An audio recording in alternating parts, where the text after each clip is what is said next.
Sebelum kita mulai, jangan lupa tekan tombol like. Terima kasih banyak. Sehari yang lalu gue tuh bikin poll kan. Gue bikin poll kayak gini dulu, sebenarnya tuh kalau nyari tutorial, nyari materi apaan. Kebanyakan ternyata viewer gue itu pengen belajar atau pengen tutorialnya itu tentang SEO. Ya ini bakal nanti gue jadiin sebagai parameter kalau gue tiap mau bikin konten. Jadi tiap minggu gue bakal ngeliat polling ini. Gue akan berusaha untuk ngikutin sesuai dengan permintaan ente dari polling ini. Karena kemarin itu gue beranggapan kalau penonton gue itu lebih suka kalau gue buat konten backlink ataupun AI. Ternyata gue salah asumsi gitu kan. Ini nggak jadi harga mati ya, karena peringkatnya bisa berubah-berubah terus kan. Lu kan bisa cancel kan polling yang udah lu lakuin. Lu bisa rubah pilihan lu, tadinya lu pilih SEO, lu bisa rubah misalnya jadi AI gitu. Bisa kan? Jadi ini bakal gue pantau terus tiap minggunya. Sesuai dengan permintaan ente, kita akan bikin materi tentang SEO. Gue tuh beberapa tahun yang lalu bikin video tentang, ini kan juga gue ngebahas masalah kategori kan, cuma dengan cara yang agak-agak gitu lah ya. Tapi cara ini nanti akan kita pakai. Nah, yang materi kita hari ini tentang kategori itu adalah SEO on page kategori. Ini yang kita bahas sesuai dengan yang berlaku secara umum. Ini remeh, tapi gue yakin mungkin sekitar 60-70% viewer gue nggak ngomong yang di luar dari viewer gue, kemungkinan besar mereka nggak mengisi yang namanya deskripsi dari kategori yang dia buat. Padahal nggak mungkin dong WordPress itu bikin menu kayak begini, deskripsi untuk kategori dengan cuma-cuma, nggak ada maksud. Nggak mungkin. Masa iya sih orang bikin, gue iseng tuh bikinnya, nggak mungkin. Dan ini nggak pernah lu isi, lu hanya bikin SEO kategori, udah gitu aja. Nggak lu isi lebih dalam lagi. Itu bisa lu lakukan seperti itu kalau kategorinya nggak lu indeks. Ini baik buat yang di WordPress maupun yang di Blogspot ya. Artinya kategori itu lu blokir di robot text. Nah boleh, lu langsung bikin kategori aja, nggak usah pakai deskripsi. Tapi kalau kategorinya itu lu indeks, wajib lu isi. Karena kalau nggak dia tin konten. Itu alasan utamanya. Selain itu, di kategori ini SEO-nya sebenarnya SEO on page ya. Jadi itu kan sebenarnya keyword utama itu. Di kategori itu adalah keyword utama lu. Misal di sini gue tuh SEO kan, edit dulu deh. SEO ini adalah kategori utama gue. Maka nanti di dalam kategori gue itu, gue hanya akan berisi yang dua keyword ya. Misalnya belajar SEO, kursus SEO, private SEO, SEO on page, SEO off page, technical SEO. Itu satu turunan semua tuh. Kepalanya dari sini nih. Dari SEO. Nah SEO-nya ini sendiri sebagai kepalanya atau sebagai pilarnya mana isinya? Ya bisa, nanti gue bikinin artikel pilarnya, yes. Tapi lu harus menjelaskan makna dari keyword yang lu pakai ini. Itu makanya gunanya kolom deskripsi yang ada di sini. Selain itu, ini akan ngebantu memberikan pemahaman kepada robot Google. Kalau lu membantu robot Google untuk nge-crawling blog lu, mempermudah robot Google untuk memahami isi dari website lu, ranking itu dari tangan. Ya kan? Dan kalau emang struktur dari website lu itu tidak rumit, Google kan makin cepat nge-crawlingnya. Makin banyak yang bisa di-crawling sama dia. Dan Google nanti tidak akan salah menempatkan artikel-artikel di bawah kategori dari SEO ini. Nah kebanyakan teman-teman mungkin yang baru belajar, Dia bikin kategori, ya udah bikin kategori, nanti isi di dalam kategorinya itu aneh bin ajaib. Ada keyword-keyword yang memang nggak nyambung dengan keyword utama dari kategorinya. Ini salah satu juga sumber kenapa sih gue artikelnya nggak ranking. Ini jadi anggap remeh. Ini kadang-kadang dari sini nih. Dari sini startnya lu tuh nggak di rankingnya dari sini nih. Rumit, struktur blog lu tuh rumit banget. Buat Google dia nggak suka. Buat Google tuh pusing mau ngertiin blog lu itu apa, blog lu tuh apa, maunya apa. Ya biar bagaimanapun juga yang namanya robot Google itu kan dia script. Dia kan jalannya lurus-lurus aja, lempeng-lempeng aja, A ya A, B ya B. Dia nggak bisa mendeskripsikan, dia nggak bisa menafsirkan. Nah, lu yang harus memperjelas kategori lu itu maunya kemana.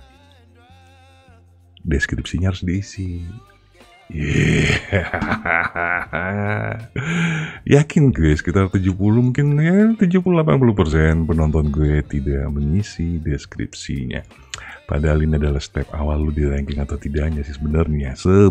Dan ini memang jarang dibahas.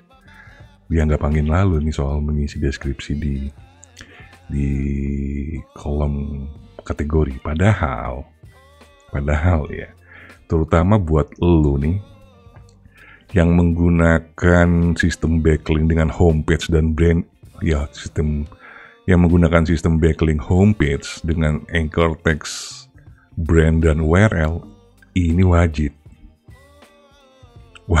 ini, karena nanti itu kan dari power homepage-nya turun ke kategori kan, dan kategorinya yang lu pakai itu pasti silo kan. Kemarin sudah kita bahas, gue kasih 2 video kan, yang ChatGPT untuk silo dan navigasi kan. Itu 2. Kalau lu pakai itu cara 2 itu, maka cara ini harus lu isi nih. Supaya sinkron dia. Karena kalau nggak sinkron, nggak ranking nanti itu. Udah oke, backlinknya lu udah benar pakai sistem branded dan URL, naked URL. Terus kategori lu silo. Terus kategori keyword utama lu taruh sebagai kategori. Kan keyword utama gue SEO. Di sini gue bakal isi dengan segala macam tetek bengek, ya. Udah, habis itu kita save. Atau setelah lu ngisi deskripsi ini, nanti lu buatkan dia artikel pilarnya. Berarti kalau memang caranya lu mau pakai artikel pilar nanti di kategori, di bagian deskripsinya ini lu hanya sepenggal atau sedikit. Apa itu kebiasaannya? Apa itu SEO? Keyword lu misalnya rumah makan. Apa itu rumah makan? Harus dijelasin. Jadi robot Google paham, oh rumah makan itu ini. Nanti dilihat turunannya, oh ini benar-benar. Nah, maka dalam isi dari kategori lu itu adalah berisi keyword-keyword turunan dari keyword utama lu. Kena banget itu. Itu udah SEO on page banget tuh. Right? Itu yang pertama. Yang kedua, yang perlu juga teliti, kalau emang ini nggak penting, kolom deskripsi ini nggak penting, lantas ngapain misalnya Yoast, RankMath, all-in-one SEO segala macam itu ngasih menu di bawahnya untuk fokus keywordnya. Ribet amat sih nih alat-alat SEO gini nih, sampai ngasih kayak ginian. Berarti dianggap penting dong. Halo. Dianggap penting, makanya dikasih menu. Karena sesuatu yang nggak penting nggak akan muncul menu kayak begini, nggak akan juga muncul menu kayak gini. Nah, ini harus diisi nih. Sekarang udah ada ChatGPT, lo tinggal isi. Sekarang gue praktekin deh. Kita bikin kategori baru ya. Untuk prakteknya ya, misal gue mau bikin apa nih? Kita mau menggunakan keyword utama dulu deh. Gue mau bikin keyword utamanya tentang apa nih? TikTok misalnya. TikTok. Gue isi slotnya itu dengan TikTok juga. Untuk parent kategori nggak usah. Terus deskripsinya harus gue isi. Berarti kita tinggal ke sini, ke ChatGPT. Kita copy, terus kita kembali ke sini. Kayak gini kan. Oke. Kita klik add kategori. Kita klik edit. Kita mau add media kan. taruh di sini. Ini gue kasih dulu H1 heading, tinggal di bawahnya add media, upload file. Ini kita taruh di tengah lah biar kelihatan pro. Udah deh, tinggal ini kasih H2, mainkan headingnya ya. Selesai. Alright. Terus di bagian sini nih, fokus keywordnya. Gue kebetulan ini pakai rank math. Langsung aja TikTok.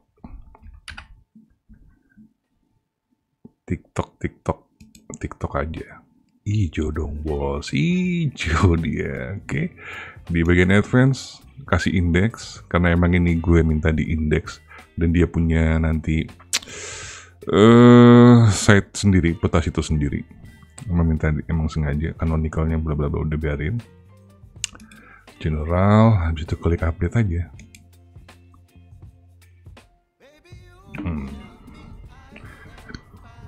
Coba kita lihat ya. Sekarang kita akan munculin ke dalam menu kan.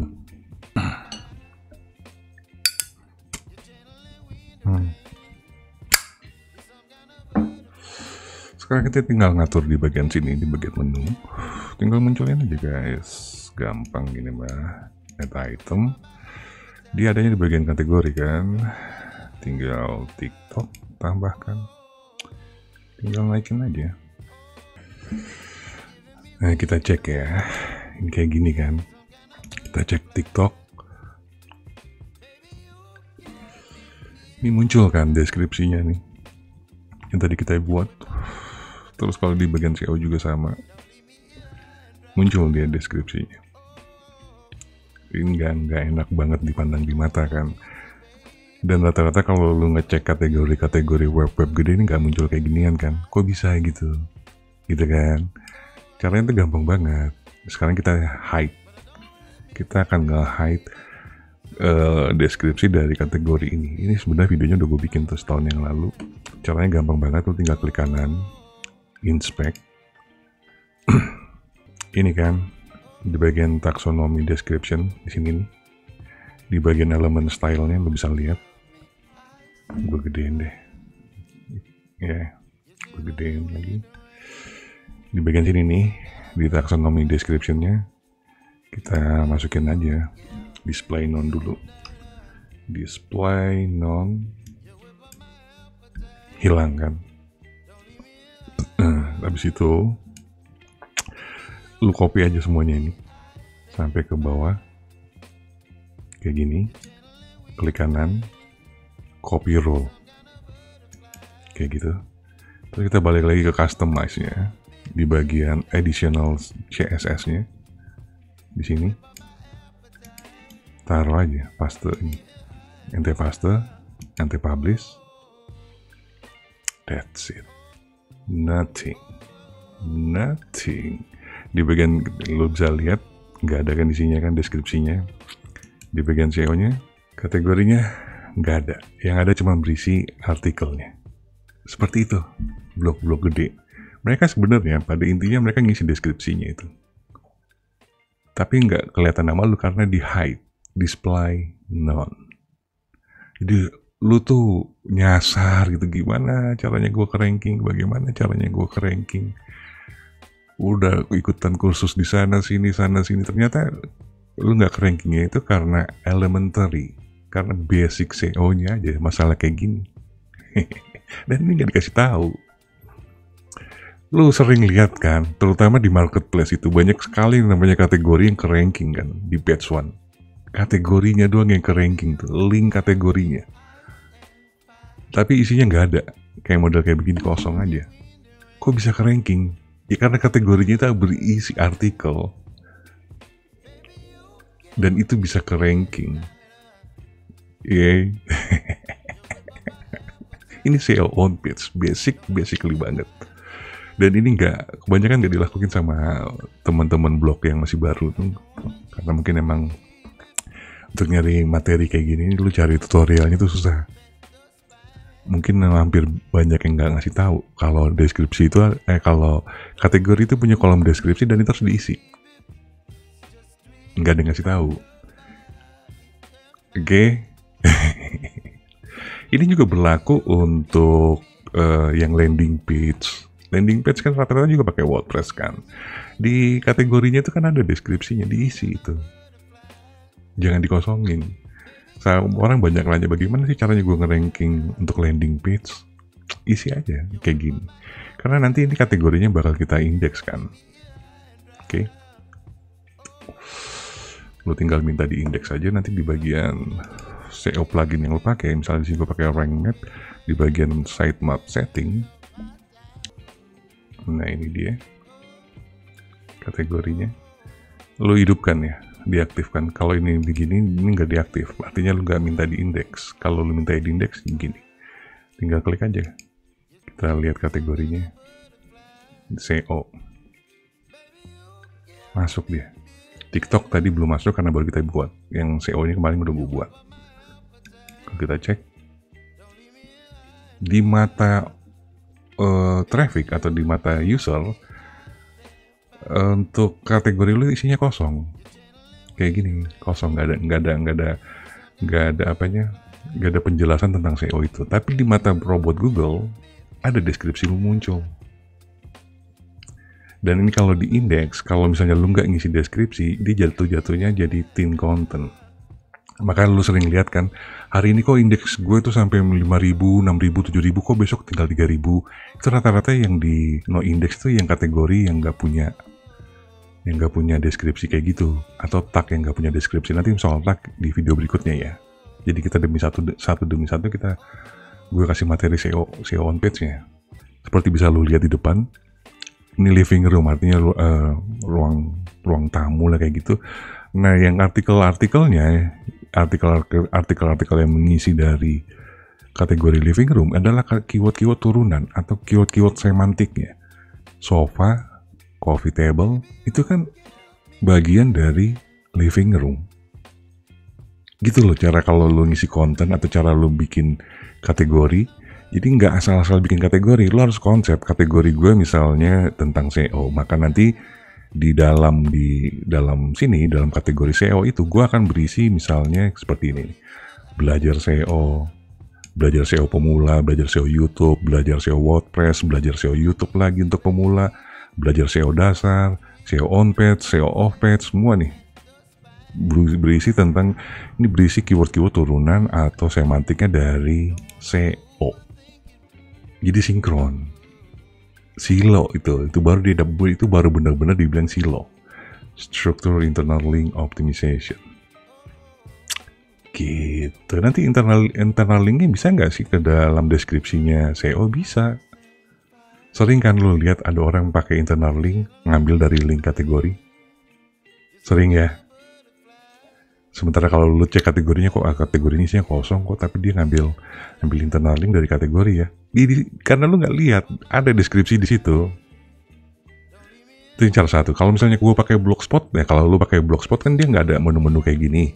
Untuk itu lu pakai artikel pilar. Ya itu gunanya artikel pilar kalau di Blogspot. Dia sebagai pengisi dari kategori. Sebagai artikel utama, tapi kalau lu menggunakan WordPress, artikel pilar lu itu sudah di dalam kolom deskripsi dari kategori. Terserah ya lu mau ngegunain atau enggak.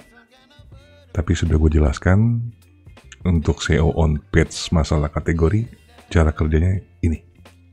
Setidaknya menurut gue. Semoga bermanfaat. Gue cukupin materi gue sampai sini. Nanti kita akan ketemu di materi-materi gue berikutnya, masih bersama gue Indra Kusuma. Peace and out.